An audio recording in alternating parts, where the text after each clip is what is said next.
क्या कभी आपके घर में अचानक चीजें गिरने लगी? क्या रात में नींद में डरावने सपने आते हैं और कोई बाबा कहता है डाकनी का साया है? क्या किसी ने आपको व्हाट्सएप पे लिखा नींबू में लौंग गाड़ दो सब ठीक हो जाएगा? कहीं ये सब सच तो नहीं? काली पूजा में क्या नग्न साधना की जाती है? बिल्कुल नहीं की जाती है। चुड़ैल क्या होती है? उसके पांव उल्टे होते हैं। तो क्या वाकई उल्टे होते हैं? जी नहीं, वो कभी भी स्पष्ट रूप से बातचीत नहीं करेंगे, वो हमिंग करेंगे। कोई आत्मा व्हाट्सएप पे आके आपको रिटर्न में कुछ लिख कर देती है? ये सिर्फ सनसनी फैलाई जा रही है। जो ये तांत्रिक बेसिकली होते हैं कि कभी भी अपनी लाइफ एंजॉय कर पाते हैं? जीवन के अंत में ऐसा उनके साथ होता ही होता है। तो जब हम बात करते हैं भूत प्रेत आत्माएं, तो ये क्या है? ये बिल्कुल अलग अलग ऊर्जा है, अलग अलग एनर्जी लेवल है।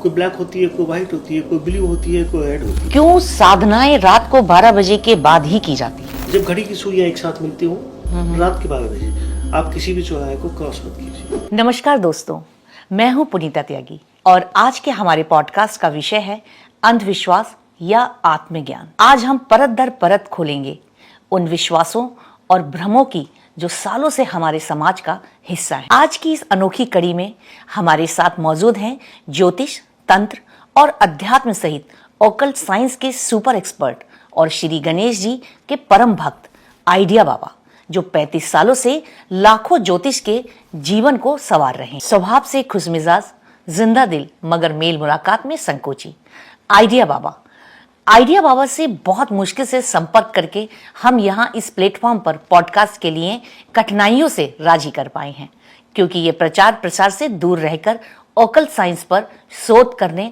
और अपनी साधनाओं में मस्त और व्यस्त रहते हैं। मूल रूप से राजस्थान के मारवाड़ी सेठों के एक बड़े खानदान में पैदा हुए आइडिया बाबा के ऊपर जन्म से ही श्री गणेश जी की विशेष कृपा रही है और इसी कारण 15 वर्ष की छोटी सी आयु से ही इनका रुझान गूढ़ रहस्यमयी विद्याओं और अदृश्य शक्तियों के प्रति जागृत हो गया था। आपने विज्ञान विषय से अपनी स्कूली शिक्षा पूरी करते हुए आगे विभिन्न सेक्टर में अनेक डिग्रियां प्राप्त की हैं। साथ ही ज्योतिष और ऑकल्ट साइंस के क्षेत्र में भी बहुत ऊंचाइयां हासिल की हैं। इनके द्वारा ज्योतिष, वास्तु, तंत्र मंत्र, यंत्र, वशीकरण, सम्मोहन, टेलीपैथी, टोटके, तांत्रिक साधना सिद्धियों पर लिखी हुई इनकी 300 से भी अधिक ज्यादा किताबें आज दुनिया भर में करोड़ों लोगों द्वारा पढ़ी जा रही हैं। एक समय पर आप देश के सर्वाधिक चर्चित राजनेता अमर सिंह के बेहद निजी सलाहकार भी रह चुके हैं। आज हम जानेंगे क्या काला जादू सच में होता है या सिर्फ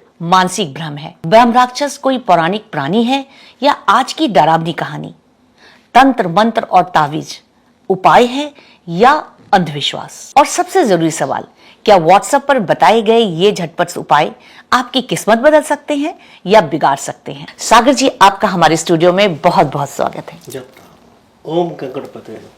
आज पॉडकास्ट में आपको बुला के बहुत अच्छा लग रहा है, क्योंकि जैसा कि हमें पता चला कि आप आते ही नहीं है। हम कब से आपके साथ ट्राई कर रहे थे कि आपको हम अपने पॉडकास्ट में बुलाएं। बड़ी मुश्किल से आपने हमें समय दिया है और मैं ये समय चाहूंगी कि पूरी तरीके से जो ज्ञान की सारी बातें हैं, तंत्र मंत्र से जो भ्रम लोगों के अंदर फैला हुआ है, उसे हम दूर कर पाएं। मेरा सौभाग्य होगा और गणेश जी की कृपा। मुझे लगता है सोशल मीडिया आजकल इतना ज़्यादा हावी है जिसकी वजह से लोग समझ ही नहीं पाते हैं कि सच क्या है, झूठ क्या है। तो मैं आपसे यही सबसे पहले जानना चाहती हूँ कि जैसे हम लोग अक्सर सुना करते हैं कि आत्माएं होती हैं, या हम जैसे यहाँ बैठे हुए हैं सपोज पॉडकास्ट के लिए, तो मुझे नहीं पता कि यहाँ कितनी आत्माएं घूम रही होंगी। लोग कहते हैं कि होती हैं, तो क्या ये सच में होती हैं? क्या ऐसा महसूस भी किया जा सकता है? हाँ जी, बिल्कुल सच में आत्माएं होती हैं। मतलब हम ये कैसे इसका पता करेंगे कि आत्माएं वाकई होती हैं? हम लोग अपने कमरे में जब एसी चला के बैठते हैं तो एसी का स्विच ऑन करते ही हमें ठंडी हवा आने लगती है। हम लोग पंखे का जब स्विच ऑन करते हैं तो हवा का एक फैलाव बढ़ जाता है, जबकि हवा उसमें पहले से मौजूद होती है। सिर्फ उनको स्विच ऑन करने के लिए कोई एक बीच में मीडियम चाहिए होता है जिससे हमें उसकी फीलिंग्स ली जाए। सेम सिस्टम यही तंत्र में, ऑकल्ट साइंस में और आत्माओं को पहचानने में किया जाता है। आत्माएं कैसी होती हैं, मतलब कैसे हमें पता चलता है, किस तरीके से वो डेवलप करती हैं, अच्छी बुरी सब तरह की आत्माएं होती हैं? हाँ जी, बिल्कुल। इनकी कैटेगरी भी अलग अलग होती है। जैसे हम लोग स्थूल देह में डॉक्टर भी होते हैं, मिनिस्टर भी होते हैं, इंजीनियर भी होते हैं, व्यवसायी भी होते हैं। तो हमने जैसे जैसे हमें पावर मिली, हमने पढ़ाई की, हमारी कैटेगरी डेवलप होती चली गई।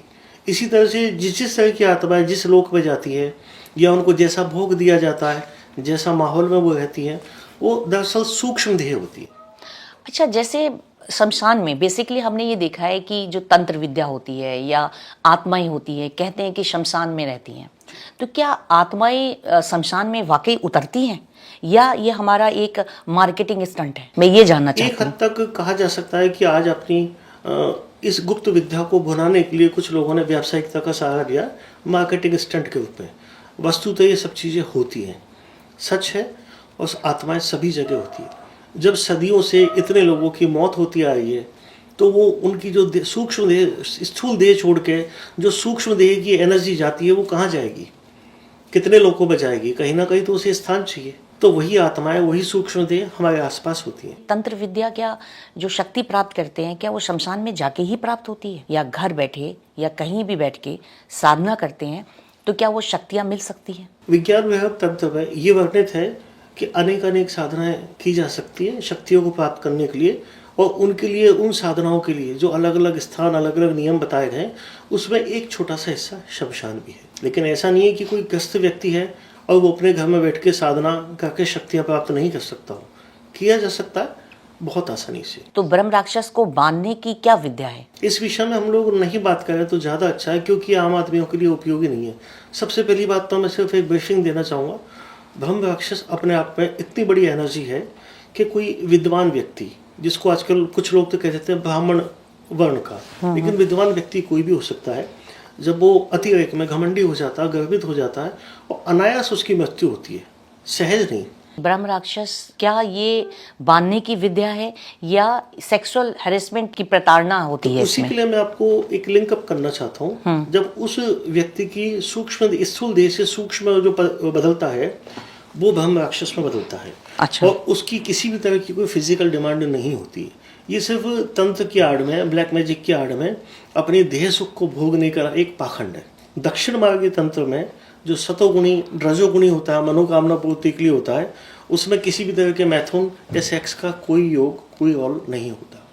अच्छा, जो काली की पूजा की जाती है, हाँ जी। तो काली की पूजा को इसका तंत्र विद्या का देवी कहा जाता है कि तंत्र यहीं से शुरू होता है, जी, है ना? तो काली पूजा में क्या नग्न साधना की जाती है? बिल्कुल नहीं की जाती है। कभी भी किसी भी स्त्री शक्ति की पूजा में किसी भी फीमेल एनर्जी को प्राप्त करने के लिए अपनी देह को उगाड़ के उसको प्राप्त नहीं किया जा सकता, क्योंकि वो माता के स्वरूप में आती है, इसलिए उसके सामने हम नग्न नहीं हो सकते। तो क्या ये वाकई शक्ति जागरण है या कामनाओं का तांडव है? सिर्फ एनर्जी एक्टिवेशन होता है कि हमारी देह में जो छुपी हुई एनर्जी होती है। जस्ट लाइक मैं आपको एग्जांपल देता हूँ। हम लोग मार्केट से एक लैपटॉप खरीदते हैं, जो दुकानदार है उसमें सारे सॉफ्टवेयर को इंस्टॉल करके दे देता है, तो ये हमारी इंस्टॉलेड बॉडी है। अब हमें उस स्पेसिफिक सॉफ्टवेयर को तंत्र साधना के माध्यम से एक्टिव करके, इंस्टॉल करके डेस्कटॉप पे लाना होता है। इट्स कॉल्ड तांत्रिक सिद्धि। तो जब हम बात करते हैं भूत प्रेत आत्माएं, तो ये क्या है? ये जैसे पिशाचनी होती हैं, तो ये सब क्या है? चुड़ैल, इनकी कोई परिभाषा है? ये बिल्कुल अलग अलग ऊर्जा है, अलग अलग एनर्जी लेवल है। कोई ब्लैक होती है, कोई व्हाइट होती है, कोई ब्लू होती है, कोई रेड होती है। जैसे हम लोग बात करते हैं जनरली हमें चुड़ैल मिल गई। चुड़ैल क्या होती है? उसके बारे में कहावत, चुड़ैल के विषय में मैं आता हूँ। उसके बारे में एक सबसे बड़ी पहचान और कहावत आम जन में है कि उसके पाँव उल्टे होते हैं। तो क्या वाकई उल्टे होते हैं? जी नहीं, मैंने इस बात को महसूस किया है, मैंने देखा है। एक वक्त में जब शिमला जा रहा था तो रात को हमें 2 बज गए थे, तो मेरे कार के ड्राइवर ने अचानक से गाड़ी रोकी। मैंने उससे पूछा क्या हुआ? कि सर एक लड़की लाल सूट में एक महिला खड़ी हुई है। अच्छा। मैंने गेट खोला, उससे मैंने प्रणाम किया। मैंने कहा देवी आपको क्या चाहिए? तो वो जैसा घोड़ा हिन आता है ना, वो ऐसे हिन आई। मैं समझ गया कोई एंटिटी है। अच्छा, तो इसकी भी कुछ पहचान होती है आपका मतलब है? हाँ जी। वो कभी भी स्पष्ट रूप से बातचीत नहीं करेंगे, वो हमिंग करेंगे। हमिंग हूँ। अच्छा, इस टाइप से बात इसका करेंगे। मतलब आप समझ लीजिए वो पागल नहीं है। या तो उस स्थूल देह में, लाइक आप हो सकती हैं, आपकी देह में वो डायन, चुड़ैल, पिशाचनी का कोई वास हो, या वही स्थूल देह का धारण करके वहां आई हो।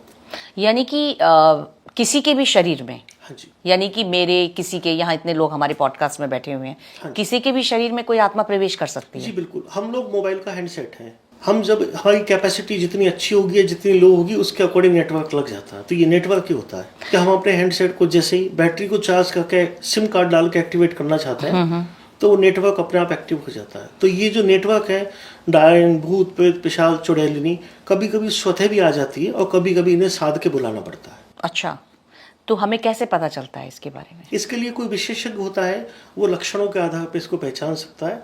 लेकिन मैंने अपने पिछले 35 साल के अभ्यास में देखा है। आपने कभी देखा? हाँ जी, बिल्कुल।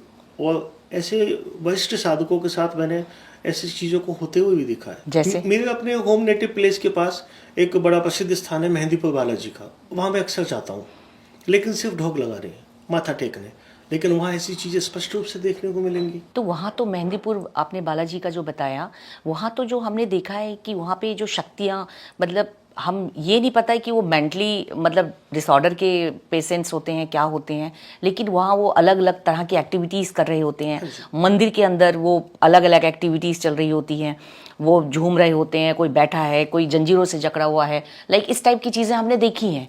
तो क्या वो क्या होता है, या वो वाकई कुछ उनका मेंटली प्रॉब्लम होती है, या कोई ऊपरी बाधा उन पे हावी हो गई होती है? जब हम मेहंदीपुर बालाजी की बात करते हैं तो उस स्थान की ऊर्जा इतनी घनीभूत हो चुकी है कि जैसे ही आप उसके कैंपस में प्रवेश करेंगे तो आप देखिएगा वहाँ एक गेट छोटा सा बना हुआ है जिसमें एंट्री होकर आपको जाना पड़ता है। तो यदि आपके देह में कोई भी ऐसी नेगेटिव शक्ति होगी, उस गेट में एंट्री के साथ ही वो आपके ऊपर एक्टिव हो जाएगी। अच्छा। और यदि नहीं होगी तो उस गेट में जैसे हम लोग सिर झुका के जाएंगे, स्मूथली चले जाएंगे। आज मैं 40 साल से जा रहा हूँ, मेरे ऊपर तो कोई भूत पिशाच डाकिनी नहीं आई, लेकिन मैंने देखा है। अच्छा।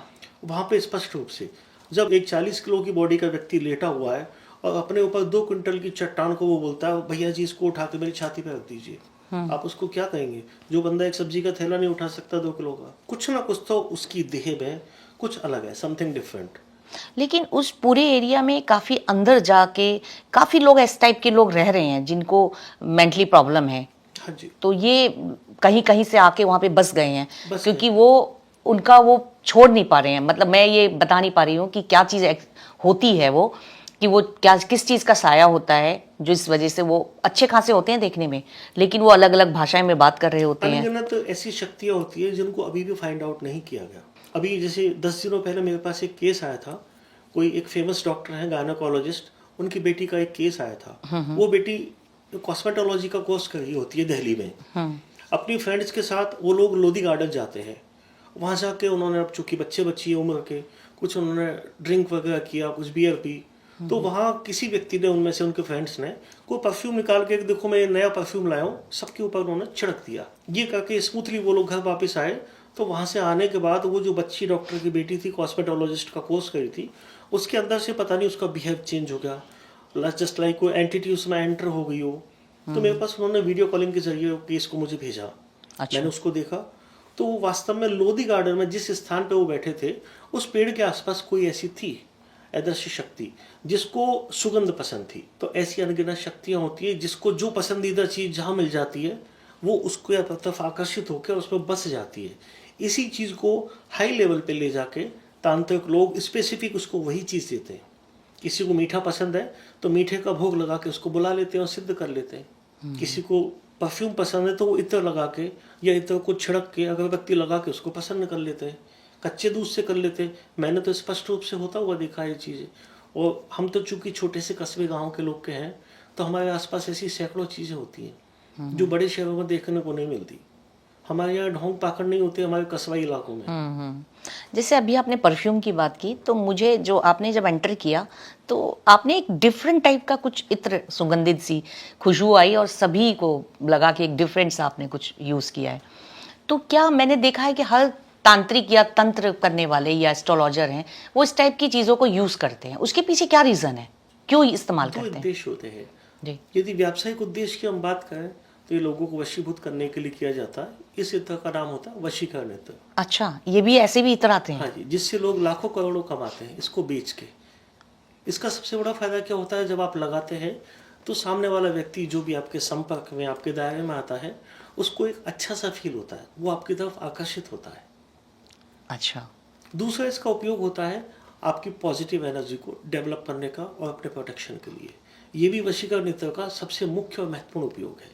अच्छा, हमें तो ये पता था जनरली, जो मैंने महसूस किया कि लोग जो तंत्र विद्या करते हैं वो इत्र इसलिए लगाते हैं ताकि जो एनर्जीज हैं, जो आपके आसपास एनर्जीज है, वहाँ पे हावी ना हो पाए, मतलब नेगेटिव एनर्जी बेसिकली आपके ऊपर हावी ना हो पाए। ये सचमुच एक भ्रांति है। जब आप ऐसा सेंट इत्र या परफ्यूम लगाते हैं तो ऐसी जितनी भी एनर्जीज होती है वो आपकी तरफ आकर्षित होती है। मतलब उल्टा है ये। हाँ जी, उल्टा है। और कम से कम महिलाओं को और बच्चियों को तो ऐसे सेंट लगाने से बचना चाहिए। हाँ, डीओ तक ठीक है, लेकिन डीओ से आगे नहीं जाना चाहिए। जिस डीओ में, जिस परफ्यूम में अल्कोहल मिला हो तो वहां तक कोई भी एंटिटी आपको अटैक नहीं करेगी। क्योंकि सिर्फ जो ब्लैक और नेगेटिव एंटिटी है, जस्ट लाइक आप कोई मोमेडियन एंटिटीज कह सकते हैं, कोई गंदी एंटिटीज कह सकते हैं, उनको अल्कोहलिक परफ्यूम पसंद होता है। तो वो आमतौर पर ऐसे स्थानों पर वास नहीं करती जैसे हम लोग यहाँ बैठे हुए हैं। कुछ एंटिटीज यहाँ बैठी हुई हैं लेकिन पॉजिटिव है, उनको आनंद आया इस पॉडकास्ट को देखने में। कुछ ऐसी आपको दिखाई दे रही है? हाँ जी, एक एंटिटी यहाँ ऐसी बैठी हुई है जिसको सिर्फ इस चाय के कप में इंटरेस्ट आया है। अच्छा, क्या बात है। चाय का कप तो मुझे लग रहा है ये बहुत डिफरेंट है और बहुत लाइट वेटेड है। ये किस चीज का बना हुआ है? आजकल जैसे एक शब्द चल रहा है ऑर्गेनिक, गाय के गोबर और पंचगव्य से बना हुआ एक कप है जिसको इस्तेमाल लेने से हम लोग जैसे आजकल देखते हैं नेचुरोपैथी में गाय का गोबर इस्तेमाल करना चाहिए, गौमूत्र इस्तेमाल करना चाहिए, गाय की अन्य वस्तुएं उन्हीं उसी पंचगव्य से बना हुआ है। ये एक मॉडर्न फॉर्मेट है ऑर्गेनिक चीज का। आप इसमें चाय पीजिए, ठंडा पीजिए, शरबत पीजिए, तो आपको नेचुरोपैथी आपकी होती जाए। पहले समय पे जब हम छोटे हुआ करते थे, हमने देखा कि मेहंदी लगा के घर से निकलने को मना करते थे, और अगर मेहंदी लगा के जा रहे हैं तो कहते थे कि कोई भी आप लोहे की कोई चीज अपने पास रख लीजिए, और मीठा खा के नहीं निकलो। तो आज भी लोग कहते हैं कि मीठा खा के मत निकलिए, उसमें आप जो है हल्का सा कुछ नमक जरूर ले लीजिए। लाइक, तो ये क्या चीज है? इसके पीछे भी कुछ काम मैंने चाय में भी किया था। जब चाय बनवाई थी तो उसमें एक चुटकी नमक इसीलिए डलवाया था कि बाई द वे हम लोग बैठे हैं, आपने परफ्यूम लगाया, मैंने इत्र लगाया, कोई भी, तो इन सब से कोई भी एंटिटी आकर्षित बाहर से भी होकर आ सकती है, सड़क पे से, स्टूडियो के बाहर से, ऑफिस से। तो उसके तोड़ के लिए हमारे पास नमक होना चाहिए। कोई पाखंड की आवश्यकता नहीं है उसके लिए। तो मेहंदी का लॉजिक मैं समझना मेहंदी का लॉजिक है, मेहंदी का जब पत्ता होता है उसमें फीमेल एंटिटी को आकर्षण करने की बहुत बड़ी ताकत होती है। तो उससे नुकसान क्या है? उससे नुकसान ये, जब कभी भी कोई महिला, कोई बच्ची, कोई यौवनांगी जब मेहंदी को अपने हाथ में पहनती, लगाती है, तो उसकी देह के जो ओरा होता है, आभा मंडल, उसमें कुछ ऐसे सेल्स जागृत हो जाते हैं कि वो रिसीवर का काम करते हैं कि आकाश में, वातावरण में कोई भी ऐसी नेगेटिव पॉजिटिव एंटिटीज है, मैं आपका स्वागत करने के लिए तैयार हूँ। ये मेहंदी की अपनी ताकत होती है। इसलिए पुराने ज़माने में हमने भी देखा है, हमारी दादी नानियों को, मम्मी को, इनको, कि जब घर की कोई बच्ची या बहू मेहंदी लगा के जाती थी तो उसके हाथ में कुछ बांध देते थे, या पाँव में काला धागा बांध देते थे, या उसकी कमर में कुछ नहीं तो एक चाबी का। ये तो मैंने अपनी मम्मी को देखा है कि हमारी जो बड़ी भाभी थी वो एक दिन बाहर जा रही थी मेहंदी लगा के, करवा चौथ का दिन था, तो मम्मी बोली कि बेटा चाकू ले जा। उन्होंने कहा मम्मी जी मैं चाकू लेके भाग जाए, शॉपिंग कैसे जाऊंगी? तो मम्मी ने हमारी अपने कमर से गुच्छा निकाला। पुराने जमाने में सेठानियां, सभी सेठानियां चाबी रखती थी। चाबी का गुच्छा एक्चुअल में उसमें क्या, एक लोहे की चाबी थी। तो मम्मी ने कहा बेटा तुम्हें एक चाबी का गुच्छा कमर पे लगा जाओ, क्योंकि उन्होंने ताजा ताजा मेहंदी लगाई हुई थी और मेरी भाभी को परफ्यूम का शौक। तो मेहंदी में अपने आप पे वो शक्ति होती है। इसीलिए आपने देखा होगा कुछ दिनों पहले या कुछ सालों पहले दिल्ली में एक कुछ तमाशा सा चला था, चुड़ैल आ गई, डायन आ गई। तो दिल्ली के लगभग मोर देन 80-70% घरों में बाहर मेहंदी के छापे लग गए। अच्छा, उसका मूल कारण यही था कि वो मेहंदी के छापे की तरफ आकर्षित होके वो गेट के बाहर से निकल जाए, अंदर एंट्री ना हो।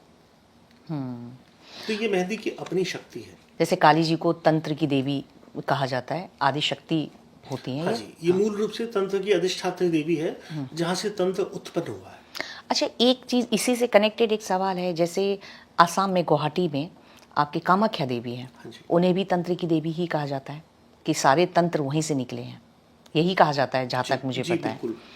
तो वहाँ पे जैसे एक छाया बलि होती है, मैं उसके बारे में जानना चाहती हूँ कि वो क्या चीज़ है।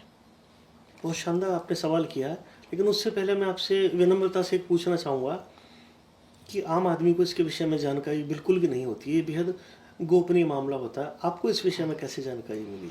मैं एक्चुअली में वेस्ट बंगाल की तरफ सिलीगुड़ी की उधर मैं रही हूँ, काफ़ी समय तक रही हूँ, और पूजा पाठ मैंने काफ़ी देखे हैं। वहाँ पे तंत्र और मंत्र की काफ़ी पूजा की जाती है, तो थोड़ा ज्ञान तो है मुझे, और मैं कामाख्या देवी गई भी हूँ, और रिसर्च और समझना मेरा रहता है हमेशा कि मैं कुछ समझूँ, रिसर्च करूँ क्या चीज़ हैं। तो बलि तो मैंने बहुत देखी है, दिवाली पे अक्सर बलि दी जाती थी काली जी के मंदिर में, मैंने देखा है दिवाली की रात को, तो वो भी देखी हुई है मैंने तो। और होती हैं ये सब चीज़ें, सच के बहुत करीब हूँ मैं। जो मुझे लगता है कि जो चीज़ें हैं जो हम महसूस करते हैं वो सब होती हैं, लेकिन हर कोई उसको देख नहीं पाता जैसे आप देख पाते हैं। कुछ कुछ मैं भी महसूस करती हूँ, तो ऐसे हर आम पब्लिक तो नहीं महसूस कर सकती, लेकिन वो एक सही तरीके से पूजा की गई अगर चीज़ें होती हैं तो सब कुछ आपको दिखाई देता चलिए है। हम इस विषय को स्टार्टिंग से स्टार्ट करते हैं। विज्ञान वैज्ञानिक तंत्र में, रुद्रामय तंत्र में बलि को माना गया बलपूर्वक दी हुई आहुति, कोई भी हो सकती है। हवन में दी हुई आहुति, नारियल को तोड़ना, नींबू को तोड़ना, एक जो कुमड़ा होता है, कद्दू होता है, काशीफल होता है, उसको काटना, या कुछ ही स्थानों पे, जैसे भी आपने कामाख्या की बात की, मैं नियमित रूप से वहाँ जाता हूँ। अच्छा। और मैंने वो देखा हुआ है, हालांकि ये बात ऑफ द रिकॉर्ड कहने की है, लेकिन आज भी वहाँ सुबह से शाम तक 4 बलि होती है, लेकिन गोपनीय रूप से की जाती है, क्योंकि वो माता की शक्ति और माता की उपासना का एक हिस्सा है। वो किसी को खुश करने के लिए या किसी साधना का एक हिस्सा नहीं है।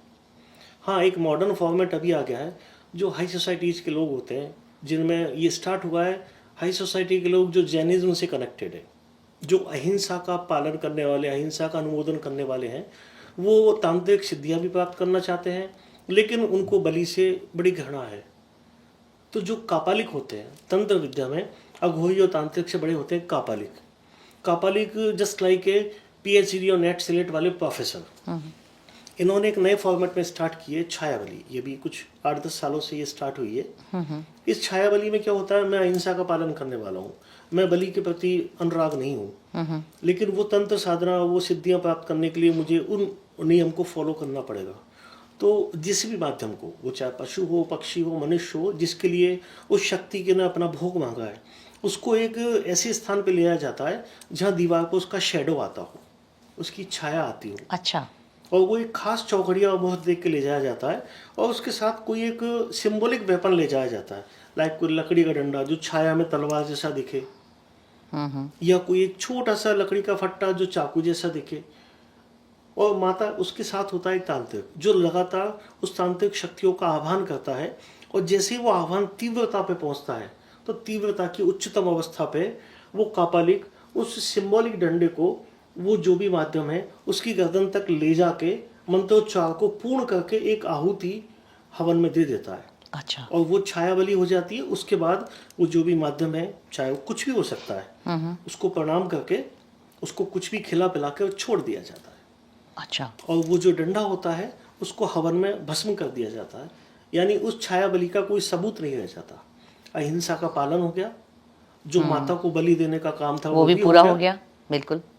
और साधना भी पूर्ण हो गई। साधना भी पूर्ण। ये तो बहुत ही अच्छी चीज है। आजकल मॉडर्न फॉर्मेट में चल रहा है, लेकिन इसको ब्लैक मैजिक में यूज किया जाता है। हम कभी किसी एक अलग से पॉडकास्ट में बात करेंगे बॉलीवुड में। अच्छा।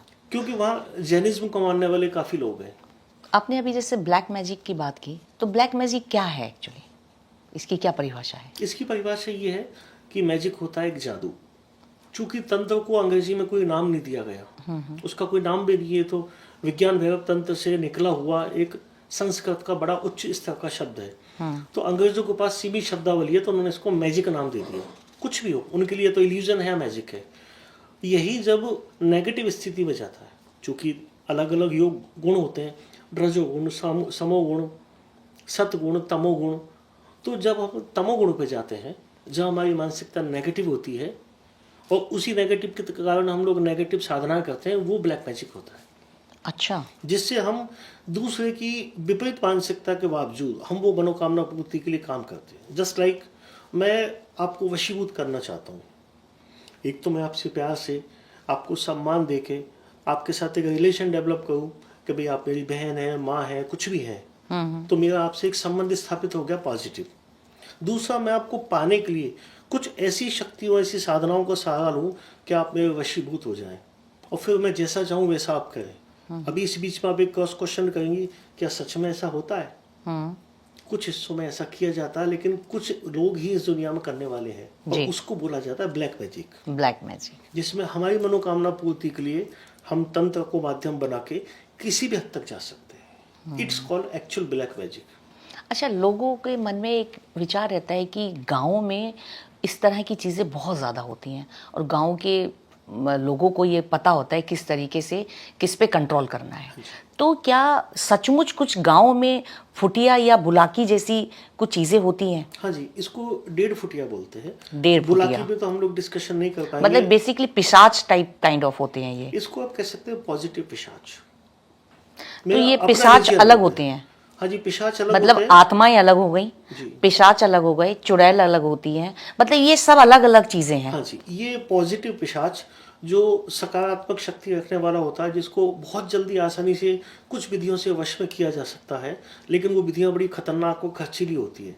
तो ये सूक्ष्म देह से स्थूल देह में आके लगभग 1.25 फुट का एक बच्चे जैसा दिखता है। अच्छा, आप यदि ढूंढेंगी तो आप YouTube पे देख लीजिए, कुछ एक मैंने भी पीछे देखा। कैसे एक तरीके से रोल प्ले करते हैं अपना? ये आप जो चाहेंगे वो कर सकते हैं। अभी मैं आपको नाम तो नहीं लूंगा, कुछ दिनों पहले उनका काफी मतलब वो हमें दिखाई देंगे? हाँ जी, मैं आपको जानकारी देता हूँ। देश की बड़ी राजनीति में इनका बड़ा रोल होता है। अच्छा। ना पैसे की आवश्यकता होती है, ना वोट की और ना चुनाव की। आपके पास यदि 1.5 फुटिया है तो आप किसी भी हद तक किसी भी उच्च पद को प्राप्ति कर सकते हैं। तो वो किसे दिखाई देगा? वो दिखाई नहीं देता, आप गोद में लीजिए उसको। स्थूल होता है वो अच्छा। सूक्ष्म से स्थूल में बदल जाता है। जैसे ही आपकी साधना कंप्लीट होती है, आप उसका आह्वान करते हैं, साधना सफल हो गई, तो वो सूक्ष्म से स्थूल में आके आपके सामने खड़ा हो जाएगा। अच्छा। और इतना बड़ा होगा, 1.25 फुट का। आप उसे गोद में लीजिए, उसको बताइए भाई मैंने तुझे बुलाया है और तुझे मेरा ये काम करना है। हाँ, इसमें एक आजकल जो पाखंड और व्यवसाय चल रहा है, इस 1.5 फुटिया को कॉन्ट्रैक्ट लेवल पे दिया भी जाता है। क्या बात कर रहे हैं? अभी एक देश में जो बड़ा चुनाव हुआ था, हाँ, बहुत बड़ा चुनाव देश में, जिसके बारे में लोग जानते हैं, तो मैं इस बात का साक्षी रहा हूं। मतलब जैसे दिया भी जाता है, मतलब है कि आपके पास है। हाँ, मैं वही आपको मतलब बताना चाह अच्छा, रहा हूं। प्लीज। मैं उस बात का साक्षी रहा हूं, हालांकि मेरा किसी भी तरह का उसमें इन्वॉल्वमेंट नहीं है, लेकिन मैंने उस बात का साक्षी रह के देखा है कि किसी तांत्रिक से देश के किसी बड़े राजनेता ने 8.5 करोड़ रुपए से 10 करोड़ रुपए के बीच में, आई डोंट नो 8 या 10 करोड़ रुपए का बैटर था, 2 महीने के लिए किराए पे 1.5 फुटिया लिया था। अच्छा। हाँ जी, और आज वो बड़े अच्छे पद पे हैं। अच्छा, तो लेकिन जैसे जबकि आपके पास है हाँ जी, और मुझे जरूरत है, तो मैंने आपसे 1.5 फुटिया ले लिया। हाँ, उसको प्रोग्रामिंग किया जाता है कि भाई आज से तुम 2 महीने के लिए इसके पास जा रहे हो, तुम्हारी साधना मैंने की है, सिद्धि मैंने प्राप्त की है, लेकिन तुम मेरे गुलाम हो। 2 महीने के लिए तुम इसका काम करोगे जो भी बोलता है, लेकिन मेरे खिलाफ कोई काम नहीं कर सकते तुम। ये भी उसको कहा जाता है। नहीं, इसमें एक नुकसान भी है। मैंने आपको 1.5 फुटिया दे दिया किराए पे और बोल दिया कि ये जो बोलती है आप इनका काम कीजिए। आपने कह दिया कि नहीं मुझे तो ये आइडिया बाबू को वश में करना है, तो वो तो करेगा, क्योंकि मैंने उसको प्रोग्रामिंग नहीं की। मैंने तो बोल दिया कि ये जो बोलती है वो काम कीजिए 2 महीने तक। तो आजकल 1.5 फुटिया गोपनीय रूप से बहुत ज्यादा प्रचलन में है, लेकिन खर्चीला इतना है कि 8 से 10 करोड़ रुपए इसकी वैल्यू होती है 2 महीने की, और कोई इससे ज्यादा भी मांग लेता है। तो लेकिन क्या उसको पता चलेगा कि मेरे साथ कोई है? किसको? मैंने आपसे लिया, सपोज मैंने अपने काम के लिए सपोज ले लिया, आपको तो बच्चा मिल रहा है ना वो 1.5 फुट का। तो बच्चा जो मिल रहा है वो इनविजिबल है ना? विजिबल है वो। विजिबल मतलब किसी को भी दिखाई देगा? साथ में गोद में लेके जाइए ना, लेकिन किसी को नहीं दिखाई देगा। यही मैं आपसे पूछ रही जिसको हूँ। दिया गया है ना, सिर्फ उसी को गोद में जाएगा, उसको दिखाई देगा। आप उसको मतलब मेरी गोद में आएगा तो मुझे दिखाई देगा, आप कह रहे हो? हाँ, मैंने जैसे कॉन्ट्रैक्ट बेस पे आपको दिया है, तो मेरी गोद में आ गया तो जैसे ही मैंने आपको कॉन्ट्रैक्ट बेस पे दिया, उसकी प्रोग्रामिंग की और उसको बोला जा अब तू, तो मुझे क्या पता चलेगा कि मेरी गोद में है? तत्काल आपकी उंगली पकड़ के खड़ा हो जाएगा, वो महसूस होगा, दिखेगा। दिखेगा। हाँ जी, आप YouTube कर लीजिए। 1-2 लोगों ने सच्चे 1.5 फुटिया के वीडियो डाले हुए हैं। अच्छा, थोड़ा मेहनत लगेगी आपको देखने में, शायद 10-15 साल पहले डाले। तो YouTube पे और सोशल मीडिया पे जितनी चीजें आती हैं, क्या वाकई वो सच होती हैं? आपको ऐसा लगता है? सचमुच तो सब कुछ सच नहीं होता।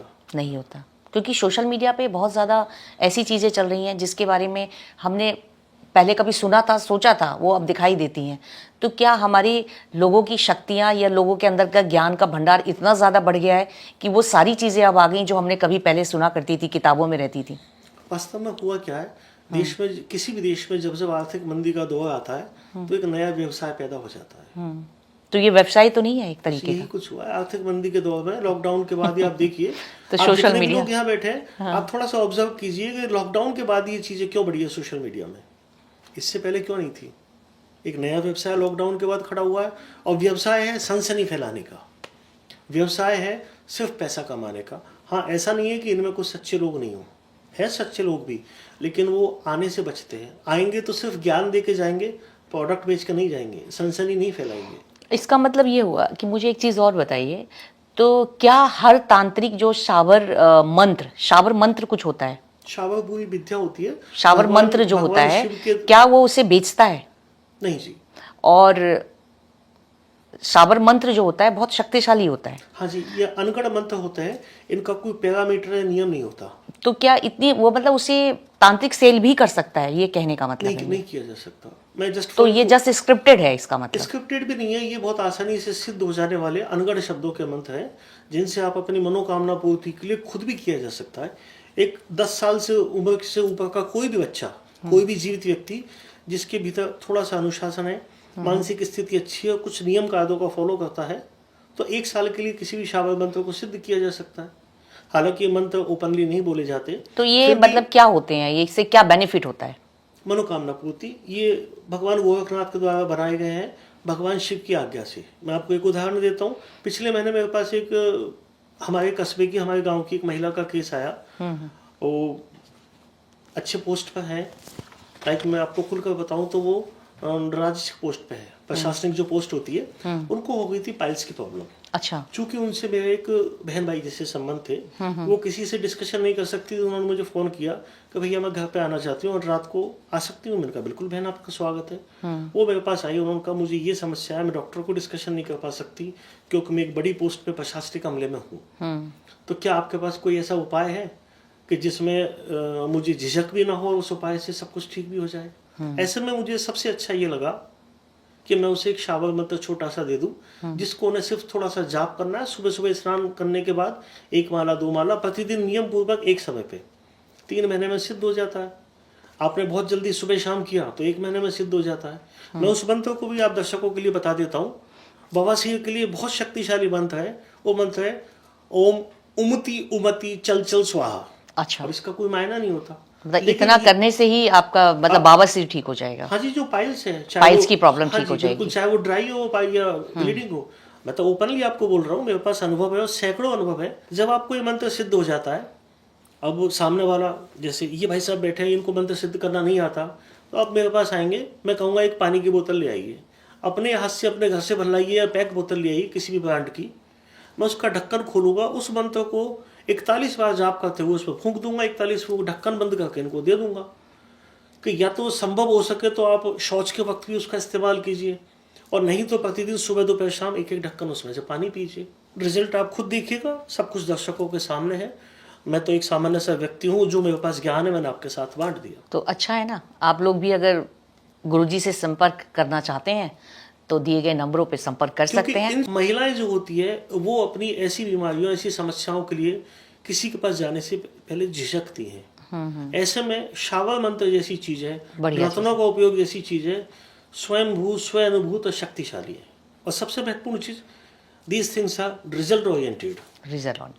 राइट। अभी जैसे मैंने जिस मंत्र की बात की है, आप सभी दर्शक लोग इसका इस्तेमाल कीजिए और फिर कमेंट बॉक्स में लिखिए आपको कितना फायदा हुआ। कोई खर्चा तो है नहीं आपके पास, बिल्कुल। प्रोडक्ट हमने कोई बेचा नहीं है, हमने ये भी नहीं कहा आप हमारे पास आइए और फूंक दे के मंत्र सिद्ध करेंगे। आप स्वयं कीजिए और अपनी पाइल्स को ठीक कीजिए। अच्छा, एक सवाल और है मेरा, साधनाओं से रिलेटेड ही हम बात कर रहे हैं, तो क्यों साधनाएं रात को 12 बजे के बाद ही की जाती है? बहुत बेहतर और बहुत गंभीर सवाल है, जिसको आपको सबसे पहले किया जाना चाहिए था। मैं बड़ा प्रसन्न हूँ इस बात को लेकर कि आपने उस मुख्य मुद्दे को लिया है जो तंत्र की साधना से पहले पूछा जाना चाहिए।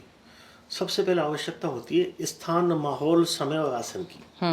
तंत्र साधना में दिन में शोर होता है, वातावरण में पॉल्यूशन होता है, रात्रि जैसे जैसे गहराती है, जैसे जैसे रात का समय बढ़ता जाता है, शांति का माहौल आता है, पॉजिटिवनेस आती है। जब अंधेरा हो जाता है, सुनसान हो जाता है, ऐसे माहौल में कुछ शक्तियां जागृत हो जाती हैं जिनको आसानी से सिद्ध किया जा सकता है। इसलिए वो समय अनुकूल है तंत्र साधना के।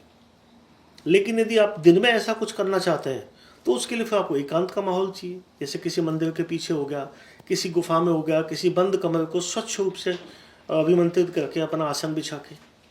तो तंत्र पूजा घर पे भी की जा सकती है? बहुत आसानी से। तंत्र तो स्टार्टिंग ही घर से होती है। अच्छा। तन नेत त्राणयात इति तंत्र, जो देह की रक्षा करने वाली विद्या होती है उसको तंत्र बोलते हैं। मन नेत त्राणयात इति मंत्र, जो मन की रक्षा करने वाला होता है उसको मंत्र बोलते हैं। यन नेत्र त्राणयात इति यंत्र, जो मनोकामना पूर्ति करने वाला होता है वो यंत्र होता है, इक्विपमेंट होता है। वही कैमरा भी तो यंत्र ही है, ये लाइट भी तो यंत्र है। इसमें जो जन्म होता है, जैसे एक आत्मा हो गई जिसकी हमने बात की, और एक जन्म जो पिछला जन्म होता है, यानी कि हम पिछले जन्म को भी देख पाते हैं। पिछले हम कितने जन्म को देख पाते हैं? 1, 2, 3 हम जन्मों में जाके देख पाते हैं। तो वो भी कोई साधना ही होती है, सिद्धि होती है, क्या होता है वो जिसके माध्यम से हम इसे देख पाते हैं? एक आत्मा सिर्फ यात्रा पे होती है, किसी देह में उसने कुछ वर्ष बिताए, उसके बाद वो अगली यात्रा पे निकल गई। तो वो जो सूक्ष्म देह होती है उसके दिमाग में, उसके अनकॉन्शियस माइंड में वो तमाम यादें, तमाम मेमोरीज संग्रहित होती हैं अनगिनत जन्मों की, वो कभी ख़त्म नहीं होती। इसीलिए कई दफ़ा पिछली साल मेरे पास एक केस आया था, एक छोटा सा 6 साल का बच्चा जो पड़ोस के गांव में अपनी ससुराल बता रहा है, 24 साल का अपना बेटा बता रहा है, 28 साल की लड़की बता रहा है, और शादीशुदा लड़की है, और वो पिछले जन्म की सारी बात बता रहा है। तो कई केसों में ऐसा होता है वो जो आत्मा है उसकी जो मेमोरी है बचपन में या बड़ी उम्र तक जागृत अवस्था में रहती है। अच्छा। और कुछ लोग क्या करते हैं, आप भी अपने घरों में देखेंगे, कोई बच्चा हुआ वो कुछ सोते हुए मैं जीव गई शब्द बोलेगा, कभी कभी किसी को देख के चौंक जाएगा तो आप कहेंगे कि नहीं बेटा ऐसा नहीं, कुछ बोलेगा तो आप उसको दबाने की कोशिश करेंगे। तो धीरे धीरे वो आत्मा की जो मेमोरी होती है दब जाती है और वो नॉर्मल फॉर्मेट में आ जाता है। जबकि आत्मा की जो मेमोरी होती है, जो याद होती है, उसमें इतना संस्मरण संग्रहित होते हैं वो कभी समाप्त नहीं होते, क्योंकि ये तो आत्मा की यात्रा है, एक जगह रुकने वाली नहीं है। अभी क्या हम पिछले जन्म में जाके खुद को देख पाते हैं?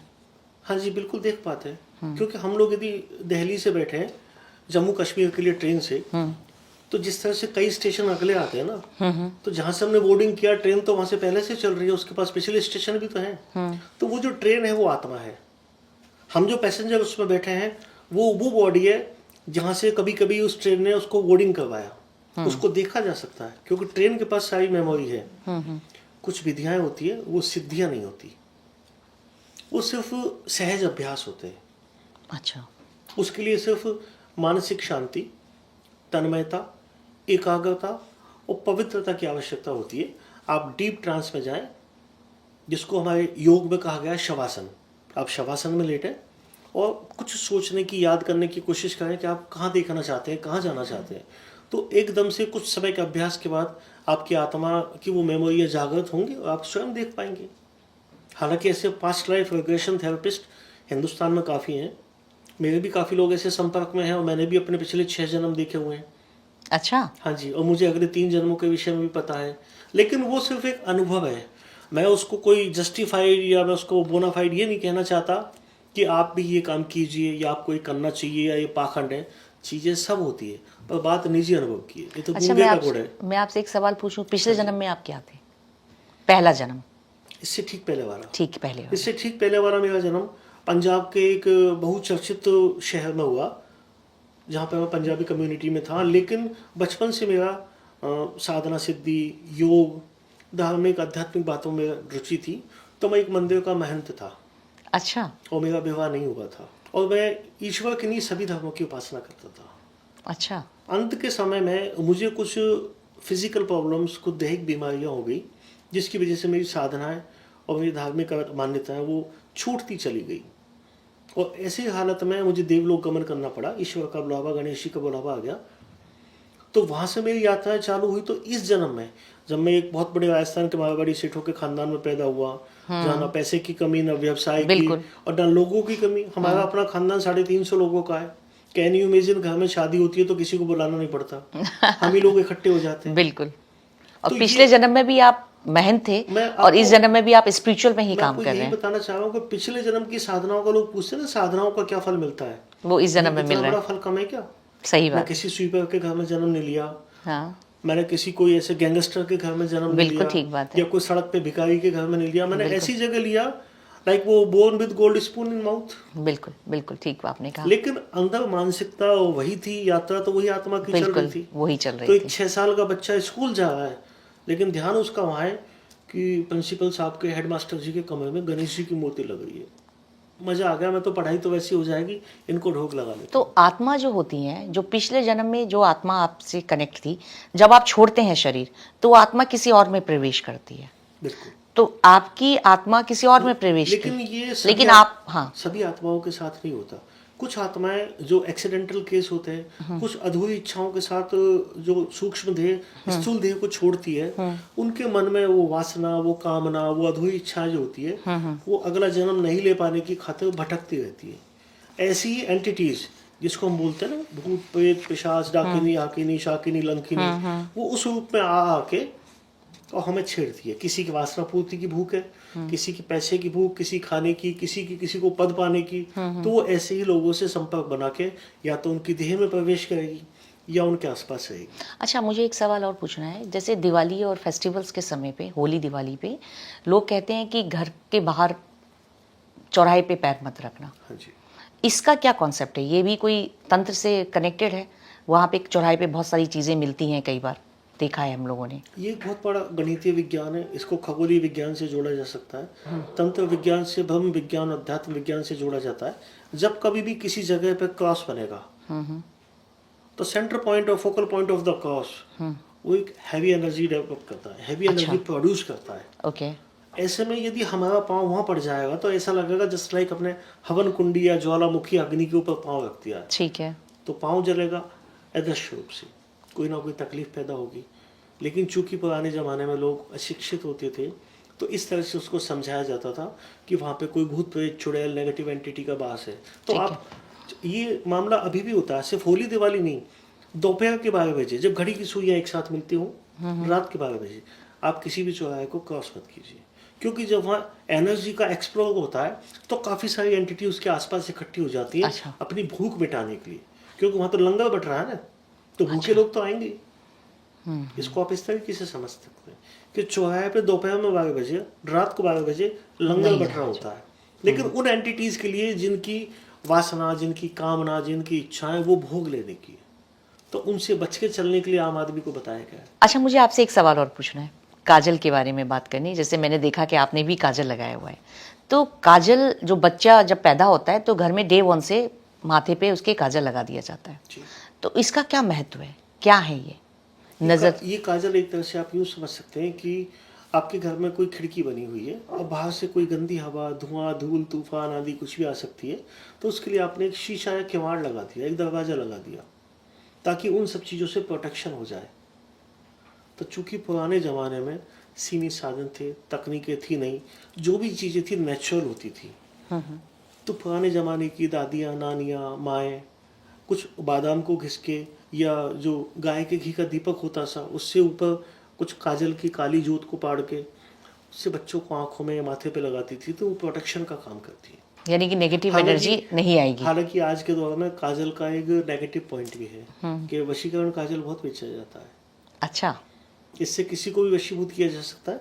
आप कुछ ऐसे केस देखते होंगे, कभी मीडिया में, न्यूज़पेपर में आते रहते हैं कि कोई किसी व्यवसायी की दुकान पर गया, किसी महिला को मिला, उससे 2 मिनट बात की, उसकी दुकान का सारा माल लेकर गायब हो गया उड़नछू, और वो व्यक्ति या वो महिला होश गवा बैठी, और जब होश में आई तो फिर वो चिल्लाई कि पता नहीं मुझे क्या हो गया था, और कोई आदमी मिला था, उसके बाद मुझे कुछ याद नहीं है। तो ऐसे लोग काजल का उपयोग करते हैं, वशीकरण काजल का, वशीकरण सुरमे का, वशीकरण इत्र का। अच्छा। उनके पास सिर्फ थोड़ी सा अभ्यास होता है हिप्नोटिज्म का। यदि आप या जितने भी लोग हैं सिर्फ 3 महीने 6 महीने एक त्राटक का या समोन का अभ्यास कर लें, तो आप किसी से आपस में जब बात करेंगे तो बात में इतना वजन आ जाएगा कि सामने वाला उसको ना नहीं कह सकता। अच्छा, मुझे एक मन में, जैसे आपसे तंत्र विद्या की बात हो रही है, तांत्रिक की बात हो रही है, जो ये तांत्रिक बेसिकली होते हैं, तो ये कभी भी अपनी लाइफ एंजॉय कर पाते हैं, सुकून की ज़िंदगी जी पाते हैं क्या? नेगेटिव एनर्जी, नेगेटिव इफेक्ट्स उन पे कितना आता है? जीवन के अंत में ऐसा उनके साथ होता ही होता है, और मैंने ऐसे 1-2 केस देखे हैं। मैं अपने निजी अनुभव के तौर पर एक केस बताना चाहूँगा। हिंदुस्तान के सभी लोग उनसे वाकिफ़ हैं। एक बहुत पुराने राजनीतिकों के निजी सलाहकार हुआ करते थे, चंद्रा स्वामी का। बिल्कुल। बेहद चर्चित थे, और उनके बारे में कहा जाता था कि जब एक बहुत बड़े जो प्राइम मिनिस्टर थे साउथ के, उनके वो गुरुजी माने जाते थे, और जब ये प्रधानमंत्री भवन में जब ये जाते थे तो उनकी गाड़ी में काला शीशा लगा होता था, चेकिंग नहीं होती थी। ये तांत्रिक साधनाएं और ब्लैक मैजिक बहुत ज़्यादा किया करते थे, क्योंकि हमारे इलाके के थे, राजस्थान से बिलोंग करते थे, जैन फैमिली के थे। इनका असली नाम नेमीचंद जैन था। अच्छा। और अलवर के पास एक छोटे से गांव के थे, मैं वहाँ होके भी आया हूँ उनके घर पे। तो इन्होंने बहुत काली साधनाएं की और उनसे उन्होंने विश्व भर में बहुत पैसा कमाया और बहुत नाम कमाया। लेकिन एक अंत आता है हर चीज का।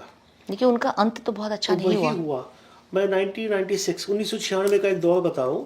मैं अपनी पढ़ाई से पूरा हुआ, अपने व्यवसाय में इन्वॉल्व हुआ। तो उन दिनों में जितना ज्योतिष का ज्ञान, तंत्र मंत्र का ज्ञान मुझे गणेश जी की कृपा से मिला, तो मैं बड़ा उत्सुक था। लोग मेरे पास आए, पूछे। होता नहीं कि किसी के पास कोई बिल्कुल एकदम से सिद्धि आ गई सिद्धि तो आ उसको गई। चाहिए, नेम तो चाहिए, फेम तो चाहिए कि ये कहाँ बिल्कुल। जाए, कैसे बताऊं लोगों को मेरे पास ये है। 1996 का जब समय था, वो मेरे पास एक दिन मेरे किसी जो रिश्तेदार है अलवर में, उनके साथ आए थे। क्योंकि उनको मालूम चला किसी माध्यम से कि कोई एक लड़का है जो बहुत अच्छा ज्योतिष और तंत्र का उसको ज्ञान है। तो उनके माध्यम से मेरे पास आए, हमारे यहाँ नाइट स्टे उन्होंने किया और अपनी जन्म कुंडली दिखाई। तो मैंने उससे पूछा, आप तो इतने बड़े व्यक्ति हैं, आपको समस्या क्या है?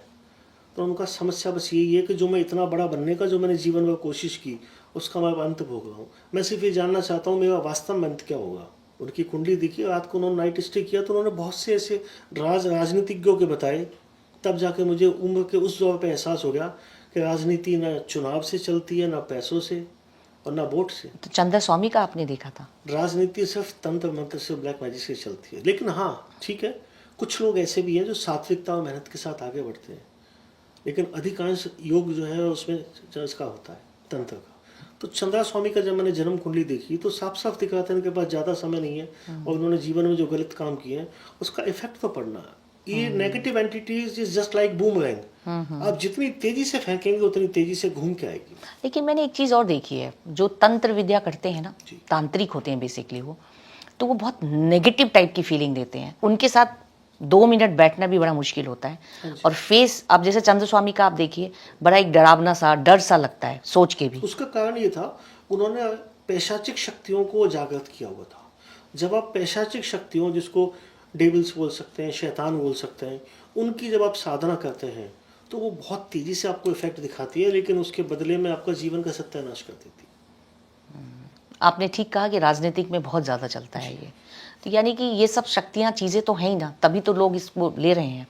अच्छा एक चीज़ बताइए, किसी के घर में हमें कुछ बुरा कराना हो तब भी वो शक्तियाँ काम करती हैं? हाँ जी, शक्तियों को यदि साध लिया जाए, मैं ये तो नहीं कहूँगा शक्तियों को वश में किया जाए, ऐसा संभव नहीं है। ये तो इस तरह से होगा कि ऐसे यदि वश में किया जा सकता हो, जैसे नरेंद्र मोदी जी को कोई भी वश में कर लेगा, अमिताभ बच्चन को कोई वश में कर लेगा, या फिर कोई महिला एक्ट्रेस है जो बहुत लोगों को, लाखों करोड़ों को पसंद हो, उसको ऐसी चीज़ों से वश में कर लेगा। आपका यदि इष्ट पर बल है, आपकी जो पूर्व जन्म के कुछ आध्यात्मिकता आपके साथ ऐसी चल रही है जिससे आपको हमेशा प्रोटेक्शन मिलता है, तो कोई भी ब्लैक मैजिक आप पे काम नहीं देगा। अच्छा तो फिर ये जैसे आजकल लोग बहुत ज़्यादा ट्रेंडी चल रहा है कि कोई आत्मा व्हाट्सएप पे आके आपको रिटर्न में कुछ लिख कर देती है, ऐसा भी तो बहुत ट्रेंड चल रहा है आजकल, ट्रेंडी है। ये सिर्फ सनसनी फैलाई जा रही है। तो ये क्या है? अपने आप को बेचने के लिए एक नया प्रोडक्ट डाला जा रहा है मार्केट में। अच्छा। सचमुच ऐसा संभव नहीं है। एक आत्मा को आपसे संवाद करने के लिए, मेरे ऊपर एकदम पीछे से ये बॉक्स एकदम से गिरा मेरे ऊपर। तो मैं एक, आज तक हमारी पॉडकास्ट में इतने पॉडकास्ट हमने किए होंगे, कभी इस टाइप की कोई घटना घटी ही नहीं। सब एक चीज ऑलरेडी अपनी चीज़ों जगह पे फिक्स हैं सब चीज़ें। तो ये क्या था? जैसे ही मैंने आत्माओं की बात की, यानी कि मैंने आपसे एक सवाल पूछा अभी, जो सवाल था कि व्हाट्सएप पे क्या आत्माएं आ जाती हैं, मैं दोबारा पूछना नहीं चाह रही क्योंकि मुझे खुद डर लग गया। आपने अभी कुछ देर पहले एक सवाल पूछा था। हाँ। कि क्या शमशान में आत्माओं को बुलाया जा सकता है? तो बुलाने के लिए कुछ तो करना पड़ेगा ना। आप अपने बेटे बेटी को आवाज़ दे के बुलाएंगे ना। तो अभी आपने क्या किया था? आपने बड़े अच्छे, अनुशासित और संतुलित मन से आत्मा से संवाद करने से संबंधित सवाल पूछा था। बिल्कुल। तो यहाँ जो खड़ी हुई एंटिटीज हैं, उन्होंने प्रत्यक्ष रूप से आपको बता दिया कि हम संवाद करने के लिए तैयार हैं, आप तैयार होने चाहिए। बिकॉज ऑफ, ना तो इस वक्त आप अपना ब्रांड बेच रहे हैं और ना मैं अपना ब्रांड बेच रहा हूँ। मैं गणेश जी की कृपा और जो छोटी मोटी थोड़ी सी साधना अभ्यास की, उनके साथ पहली दफा सिर्फ आपके आग्रह पे बैठा हुआ हूँ। जी बिल्कुल ठीक कहा आपने कहा। एक ही बार मेरी आपसे बात हुई थी। पिछले कई उम्रों से, कई जन्मों से, कई पीढ़ियों से आपके घर में आध्यात्मिकता और काली तंत्र का वास है, जो पॉजिटिव रूप से उसकी साधना उपासना की जाती है। तो दोनों तरफ से हम लोग पॉजिटिव हैं। बिल्कुल ठीक आपने कहा। तो जैसे हम लोग किसी भी एंटिटी से संबंधित बात करेंगे तो बुलाए तो रहे ना। बिल्कुल। अब आपके साथ मैं पॉडकास्ट कर रही हूँ, मुझे बड़ा अच्छा फील हो रहा है, एक पॉजिटिव सी वाइब्स हैं जो मुझे ऐसा बात तो नहीं करके लगा अच्छा लग रहा है। कि आपने वो जो परफ्यूम की बात की मैंने आपको नहीं वशीकरण नहीं, कर लिया मुझे है। अच्छा लग रहा है आप ही की। एक पहले मैंने एक तंत्र विद्या वाले किसी का मैंने पॉडकास्ट किया था। शायद मैं पॉडकास्ट जब मैं उनके साथ इंटरेक्शन कर रही थी तभी बहुत नेगेटिव सी ऊर्जा आ रही थी, नेगेटिविटी हो रही थी, सर में कुछ दर्द सा होने लगा था मुझे, मतलब मुझे बहुत अच्छा फील नहीं हो रहा था तब पॉडकास्ट करते हुए। लेकिन आज मुझे वो सब चीज़ें महसूस नहीं हो रही हैं, मतलब मुझे खुद बहुत अच्छा लग रहा है। और अभी एकदम से घटना भी घट गई। आपका एक सवाल बीच में जो आपने एक सवाल पूछा उसका इफेक्ट आपको बताता हूँ। जब मैं एंटर हो रहा था आपने जिस फ्रेग्रेंस जिस सुगंधी के विषय में कहा था, मैंने कहा था एक वशीकरण नेत्र होता है। बिल्कुल। उस वशीकरण नेत्र, काजल, परफ्यूम, सुरमा, इनका मेन इफेक्ट यही होता है कि आप जहाँ कहीं भी जाएं, जहाँ कहीं भी बैठे, आसपास का माहौल पॉजिटिव हो जाए, बिल्कुल लोगों को आपके साथ मिलके अच्छा लगे। बिल्कुल। बस इट इज एक्चुअली वशीकरण, बिल्कुल, ये बिल्कुल आपने सही ना कहा। कि किसी को वश में करके कुछ गलत काम किया जाए। वो तो फिर ब्लैक मैजिक हो गया ना, वशीकरण नहीं हुआ। आपसे पॉडकास्ट में बात करके बहुत मजा आ रहा है और मुझे लगता है दर्शकों को भी बहुत अच्छा लग रहा होगा, कुछ अच्छे अनुभव उनको हो रहे होंगे कि एक्चुअल में तंत्र विद्या क्या होती है, साधना क्या हमारे होती साथ है। तंत्र के अधिष्ठाता देवता बैठे ना, भगवान शिव के पुत्र गणाधिपति गणेश। जी बिल्कुल। और तंत्र में तो उन गणों की बहुत आवश्यकता पड़ती है बिल्कुल जिन्हें सही आप आपने कहा। भूत प्रेत राक्षस पिशाच कहती है, उनके सेनापति और देवता तो यहाँ बैठे हुए हैं। बिल्कुल।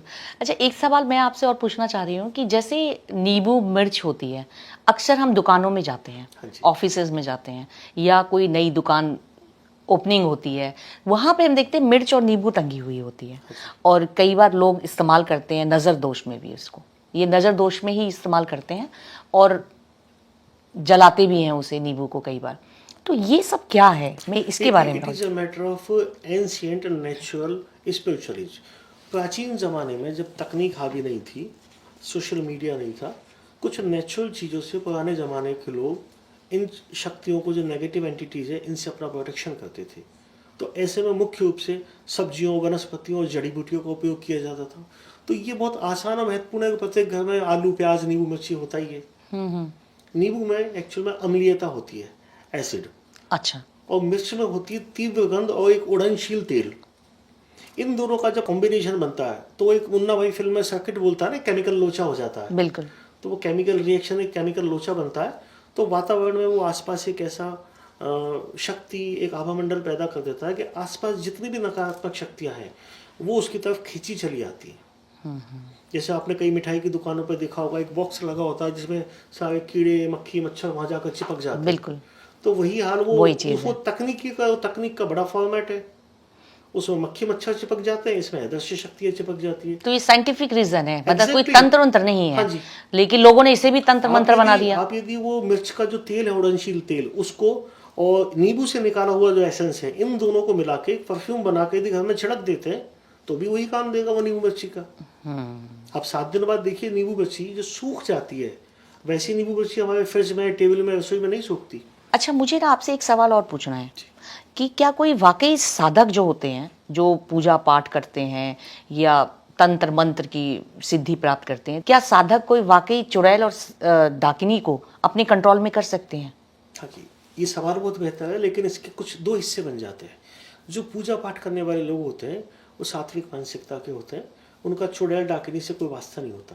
वो कोई बात करेंगे हनुमान जी की, गणेश जी की, शिव जी की। लेकिन तंत्र साधना का जो डार्क हिस्सा है, वहाँ पे शॉर्टकट की आवश्यकता होती है। जल्दी से जल्दी मनोकामना पूर्ति किसी भी तरह की, उसके लिए पैशाचिक शक्तियों को नियंत्रण में करके या उनको प्रसन्न करके ऐसी शक्तियों को जागृत किया जाता है, वश में नहीं किया जाता। सिर्फ उनको प्रसन्न करके उनकी कृपा प्राप्त की जाती है एक स्पेसिफिक कुछ समय के लिए, 1 साल, 2 साल, 5 साल के लिए, जीवन भर का नहीं होता। इनमें डाकिनी भी आती है, चुड़ैल भी आती है, कई ऐसी फीमेल एनर्जीज हैं। तो ये डाकिनी क्या होती है? कि डाकिनी एक नेगेटिव फीमेल एनर्जी है। अच्छा। लेकिन चूंकि ये जो मुख्य रूप से शैव तंत्र है, विज्ञान भैरव तंत्र है, उसमें जितने गणों का वर्णन किया गया है, शिव पुराण में कहा गया है कि भगवान शिव के जो गण थे, भूत प्रेत पिशाच राक्षस डाकिनी चुड़ैल, ये उनका एक हिस्सा है। भगवान शिव के बाराती हैं तो। और चुड़ैल भी? चुड़ैल भी। अब ये तो ऐसा है कि घर में आपकी शादी हो, बेटे की शादी हो रही है, उसके सभी तरह के दोस्त आते हैं, आपके रिश्तेदार अड़ोसी पड़ोसी आते हैं। आवश्यक तो नहीं है सभी पूजा पाठ वाले साधक हों। कोई बियर पी के उधर नाच रहा होगा, कोई किसी से झगड़ा करने में लगा हुआ होगा निकासी के शादी के दौरान। तो ये सब वो अलग अलग एंटिटीज हो गई, लेकिन है तो एक ही बारात में, एक ही बंदे की, वो शिव जी की बारात में। तो चुड़ैल एक्चुअली में कैसे बनती है ये? जब कोई भी स्त्री अपनी स्त्री की आत्मा जब देह छोड़ती है तो उसके संग कुछ ऐसी वासनाएं, कामनाएं या कुछ उसकी अधूरी शक्तियां, जो उसने अधूरी साधनाएं जो उसने चुपचाप की हो, उसके साथ जब जाती हैं तो वो देवलोक में, पितृलोक में, आत्मालोक में नहीं जाती। अच्छा। वो उन्हीं कामनाओं की पूर्ति के लिए, अपनी वासनाओं, ऐसा फीमेल एंटिटीज में भी होता है, मेल एंटिटीज ही नहीं, फीमेल एंटिटीज भी अपनी वासनाओं की पूर्ति करती है। और वो वासना कुछ भी हो सकती है, जैसे आपके घर में आके खाना खा जाए।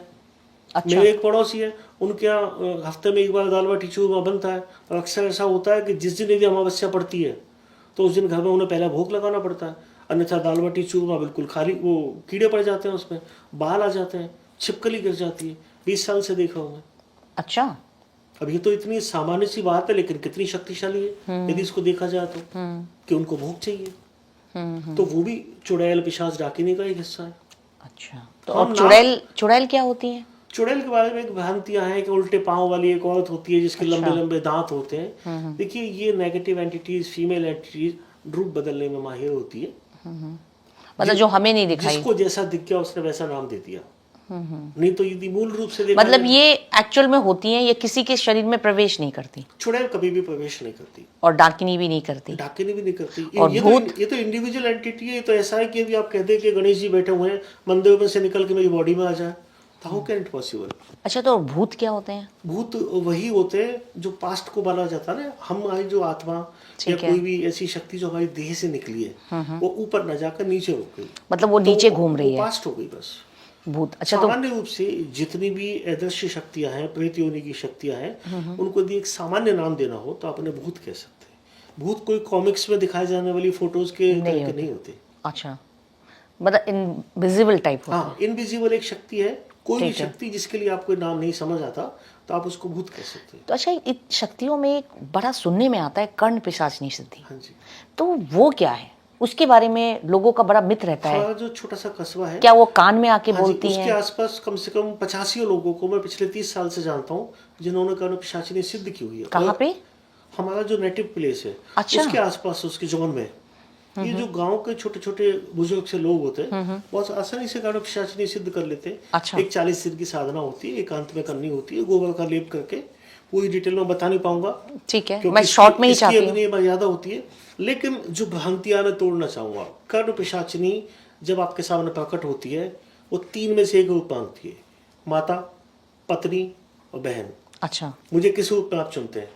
आपने कहा माता रूप में, तो आपके जीवन से माता निकल जाएगी, वही रहेगी। आप कहेंगे पत्नी, तो या तो आपका विवाह होगा नहीं, या फिर पत्नी आपको छोड़ देगी। अच्छा। आप कहेंगे बहन, तो आपके जीवन से तमाम बहनें निकल जाएंगी। जैसे पूरी दुनिया में मैं 126 देश घूमा हुआ हूँ, तो दुनिया में ज्यादा नहीं तो कम से कम 4-5 लाख मेरी बहनें होंगी। यदि मैं कर्ण पिशाचिनी सिद्ध करके उसको बहन के रूप में एक्सेप्ट करता हूँ, तो वो तमाम जो 4-5 लाख मेरी बहनें हैं वो दूर हो जाएंगी मुझसे। अच्छा, मैं यहाँ पे कुछ लोगों को तो जानती हूँ जिनके पास ऐसी सिद्धियाँ हैं। जैसे मैंने अपना एक आपको एक किस्सा मैं बताती हूँ। जैसे हम लोग गए, हमारे ग्रुप गया एक जगह, तो वहाँ पता चला कि यहाँ पे एक बाबा हैं जो कि सब चीज़ें पहले से ही बता देते हैं। हम उनके रूम में गए, हम मिले, तो हमारे अंदर जो भी था, जिनके 2-3 सवाल थे, वो जवाब उनको भी पता थे, उन्होंने लिख लिए। मतलब उनको किसी ने कान में बता दिया। हमें लगा कर्ण पिशाचिनी सिद्धि ही होगी, वो हनुमान जी के भक्त थे। कर्ण पिशाचिनी जब आप सिद्ध कर लेते हैं, तो कर्ण पिशाचिनी सिर्फ या तो भूत बताती है वर्तमान, कभी भी भविष्य फ्यूचर नहीं बताएगी। जितने लोग साधक लोग हैं, यदि किसी को ऐसा लगता है कि मैं गलत बोल रहा हूँ, तो वो मुझसे संपर्क कर सकता है कर्ण पिशाचिनी के विषय में, क्योंकि मैं जीवन में पिछले 40 साल से देखता आ रहा हूँ ऐसे साधकों को। हाँ, किसी किसी साधक के पास यदि कोई हनुमान जी, देवी या अन्य कोई उसके पास सिद्धियां हैं, तो कभी कभी कोई जब उसके पास पूछने आता है, तो कोई यदि वो सिद्धि, एक्स्ट्रा सिद्धि जागृत हो गई, तो उस व्यक्ति के मुंह से भविष्यवाणी भी निकल जाती है। लेकिन जो जातक आपके पास पूछने आया है, उसके जीवन में भविष्यवाणी आने का सही समय भगवान ने पहले से चुना होगा, तो ही आपको भविष्यवाणी मिलेगी। अच्छा। वरना आप कितने पंडितों के पास चले जाएं, आपको कुछ हासिल नहीं होगा। क्योंकि आपकी भविष्यवाणी आने का, आपके कानों तक सुनने का सही समय नहीं आया। अच्छा, ये जो निर्मल बाबा के बारे में कहा जाता था टीवी पे जो आते थे, हाँ जी। उनके पास भी कोई ऐसी सिद्धि थी, आपको लगता है ऐसा? मैं एक दफ़ा उनके प्रोग्राम में गया था, कुछ वो पैसा दे के बुकिंग करनी पड़ती है, तो मैं देखने के लिए गया था। जी। तो वहाँ मुझे मतलब शायद हो सकता है कि मुझे हैंडसम देख के या लड़का सा देख के एक जीन्स टी शर्ट में, उनको लगा it is just like a student और एक किसी एमएनसी में काम करता है। वो मुझे कहा गया कि हम आपको कुछ एक्स्ट्रा पैसा दे दें, हम जो बताया वहाँ बोल देंगे बीच में खड़े होके। अच्छा अच्छा। मैंने कहा भाई ऐसा तो मैं संभव नहीं हूँ, मैं तो वैसे ही देखने आया हूँ। यानी कि वो फ्रॉड ही था। ऐसी घटना है। अपने मुंह से मैं किसी के लिए गलत कुछ नहीं कहूँगा, लेकिन जैसा मैंने देखा वैसा मैंने पाया कि दुनिया में मूर्खों की कोई कमी नहीं है, बस आपको बनाना। मूर्खों की कमी नहीं है और लोग बहुत जल्दी उसको ले लेते हैं। लोगों को ये पता चल जाए कि पैसा कैसे कमाना है, अगर ये जरिया है तो ठीक है, इसी पे काम कर लिया मैं जाए। दर्शकों के लिए एक बहुत अच्छी बात इस बीच में काट के बताना चाहूँगा। जी। दुनिया में दो ही तरह के बेवकूफ़ होते हैं, एक आपसे ज़्यादा जिसको आपने लूट लिया, और एक आपसे कम जिसने आपको लूट लिया। इसी तरह से दुनिया में सिर्फ दो ही तरह के बुद्धिमान होते हैं, एक आपसे ज़्यादा जिसके वश में आप चले गए, और एक आपसे कम जिसको आपने वश में कर लिया। बस धंधा है, शो मस्ट गो ऑन। अच्छा, एक चीज़ और बताइए, बहुत एस्ट्रोलॉजर्स होते हैं जो लाल किताब के बताए हुए उपायों को करने के लिए बोलते हैं, तो लाल किताब के जो उपाय हैं वो वाकई जेन्युइन है या फिर एक तांत्रिक एक बड़ा तांत्रिक का MLM स्कैम है ये? एक्चुअल में लाल किताब का तंत्र से कोई भी ताल्लुकात नहीं है। मेरे दादाजी लाल किताब के जो जनक थे रूपचंद जी जोशी, उनसे उनकी व्यक्तिगत मित्रता थी। रूपचंद जी जोशी को ज्योतिष का अगाध ज्ञान था, लेकिन वो फारसी और अरबी के विद्वान थे।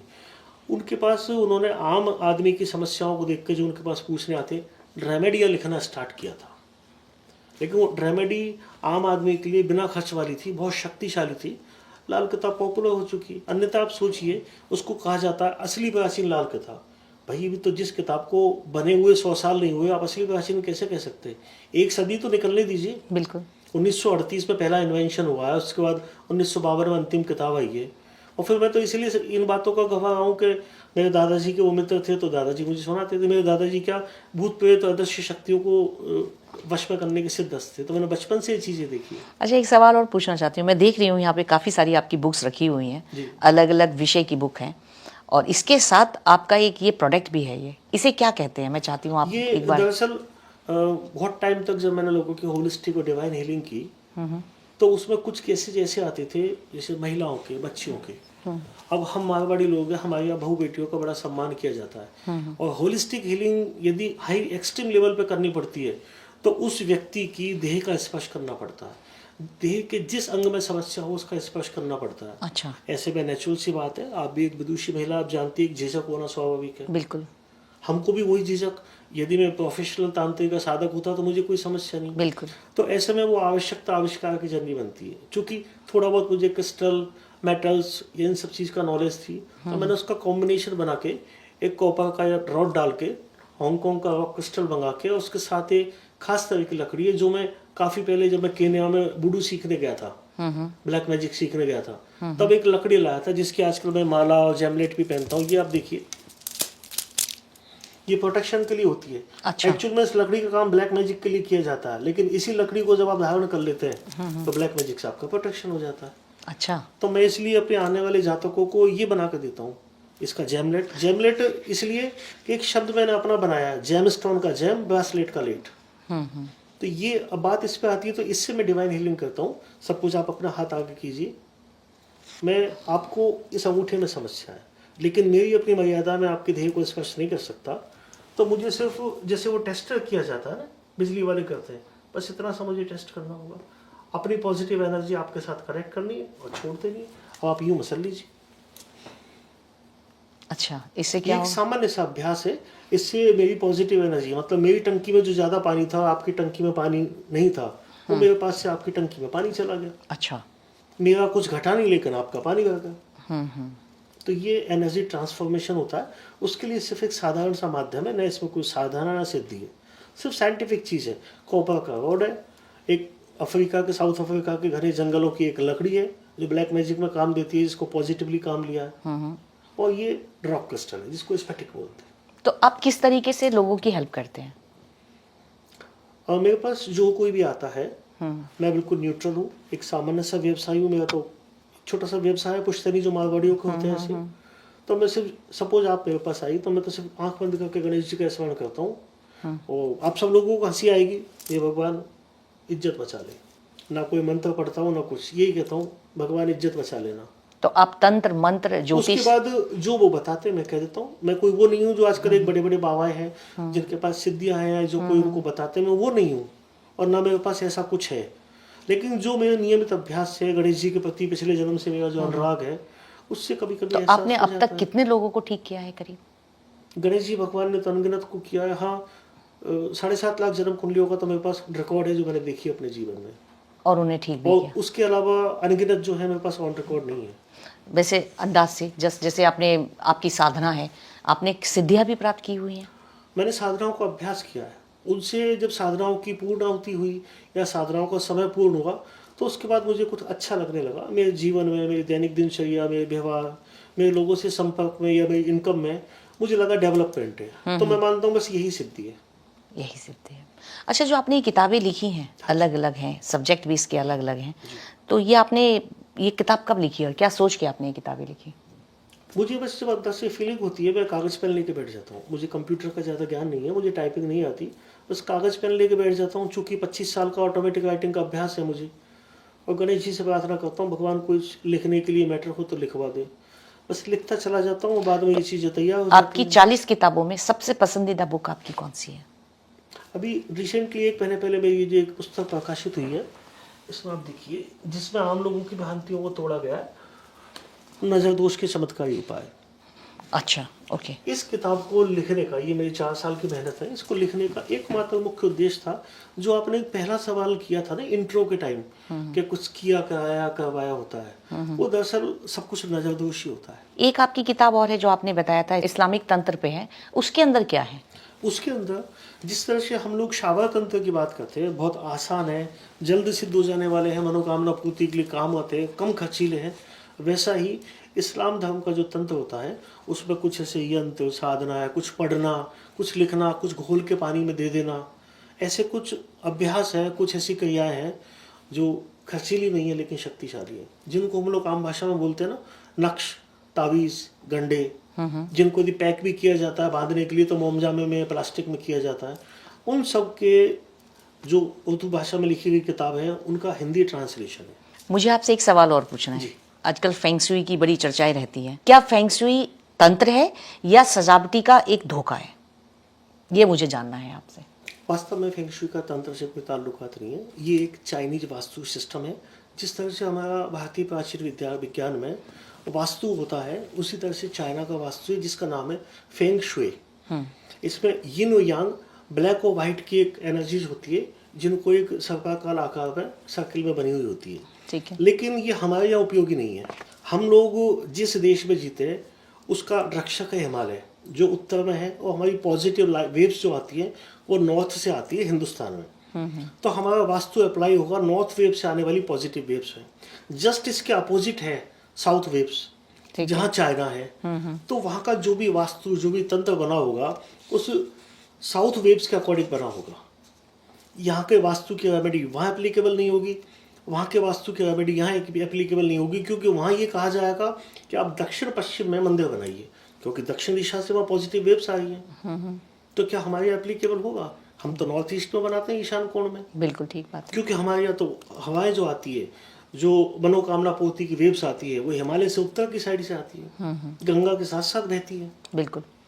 तो फेंग शुई की कुछ रेमेडी ऐसी है जिनका भारतीकरण करके उपयोग किया जा सकता है। कुछ लोग पिछले मैं 10-15 सालों से देख रहा हूँ घोड़े की नाल बेच रहे हैं, स्फटिक बेच रहे हैं, और लाइक कुछ वो लाफिंग बुद्धा, कछुआ। तो हमें उस लाफिंग बुद्धा की जरूरत क्या जब इतने बड़े हमारे पास गणेश जी मौजूद हैं। ये तो आपने बिल्कुल सही बात बताई है, क्योंकि लोगों को क्या है कि जो लोग परेशान है ना, और जिनको कुछ उपाय चाहिए तो वो कुछ भी करते हैं। कहीं से तंत्र मिल गया तो वो करना शुरू कर देंगे, कहीं किसी एस्ट्रोलॉजर ने कोई उपाय बता दिया तो वो करना शुरू कर देंगे। हो क्या रहा है, सब जगह पिज्जा तंत्र और मैगी तंत्र चल रहा है, 2 मिनट वाला। बिल्कुल।